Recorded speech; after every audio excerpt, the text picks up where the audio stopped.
जैसे अदानी जी की मोनोपोली है, वैसे नरेंद्र मोदी जी ने पॉलिटिकल फाइनेंस की मोनोपोली बनाई है। ED, CBI, income tax department का प्रयोग करके जो भी भ्रष्ट हैं वो सब बीजेपी में जा रहे हैं। लोकसभा चुनाव 2024 के पहले और दूसरे चरण के तहत नामांकन प्रक्रिया पूरी हो चुकी है। इस बीच कांग्रेस ने आज अपना चुनावी घोषणा पत्र जारी कर दिया है, जिसे कांग्रेस ने न्याय पत्र 2024 नाम दिया है। बता दें कि इस घोषणा पत्र में युवा, किसान, महिला, बुजुर्ग, कारोबारी और अन्य दूसरे वर्गों पर भी फोकस किया गया है। इन सभी के लिए कई तरह के वादे किए गए हैं। साथ ही कांग्रेस पार्टी ने सेना के लिए भी कई वादे इस घोषणा पत्र में किए हैं। वहीं इस दौरान कांग्रेस सांसद राहुल गांधी ने एक बार फिर पीएम नरेंद्र मोदी पर निशाना साधने के लिए अरबपति गौतम अडानी का जिक्र किया। दरअसल प्रेस कॉन्फ्रेंस को संबोधित करते हुए राहुल गांधी ने कहा कि हमें आरएसएस, बीजेपी और पीएम मोदी द्वारा बनाई गई रणनीति की नींव को समझने की जरूरत है।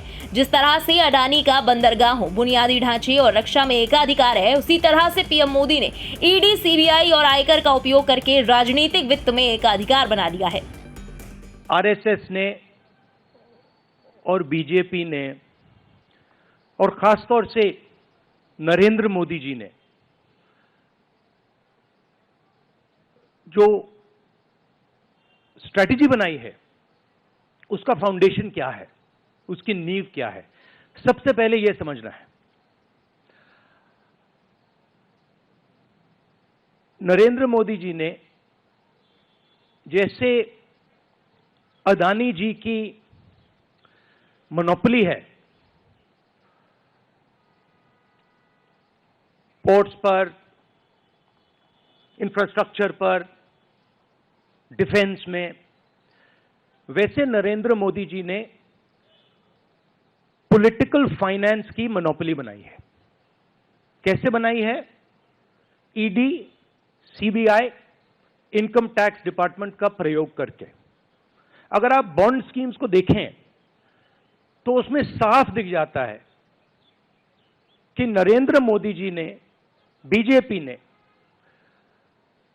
एक प्रकार से पॉलिटिकल फंडिंग एक्सटॉर्शन से, धमकी से, प्रेशर से बनाई है। खड़गे जी ने कहा जो भी भ्रष्ट हैं वो सब बीजेपी में जा रहे हैं। उसका कारण है क्योंकि नरेंद्र मोदी जी चाहते हैं कि पॉलिटिकल फाइनेंस की मोनोपोली उनके हाथों में हो। अब हमारे बैंक अकाउंट बंद कर दिए, हमारे पास ओरिजिनल रास्ता जो था वही हमारा रास्ता है। हम जनता के साथ जाकर, मिलकर उनके लिए लड़ते हैं। ये जो मैनिफेस्टो बना है, ये मैनिफेस्टो कांग्रेस पार्टी ने नहीं बनाया है। ये मैनिफेस्टो हिंदुस्तान की जनता ने बनाया है। हमने सिर्फ इसको लिखा है, ठीक है? और हमने सिर्फ इसको लिखा है। जो किसानों ने हमें बताया, खड़गे जी को बताया, मुझे बताया, बाकी नेताओं को बताया, वो हमने लिखा है। चाहे वो रोजगार की बात हो, चाहे वो कॉन्ट्रैक्ट लेबर की बात हो, हजारों लोगों से बात करके हमने ये हिंदुस्तान की आवाज है, ये लिखी है। मगर जो राजनीति में आज हो रहा है वो क्लियर है कि सब पार्टीज को नरेंद्र मोदी, ईडी, सीबीआई, इन इंस्टीट्यूशंस को कैप्चर करके फाइनेंशियली मोनोपोली बना रहे हैं अपनी।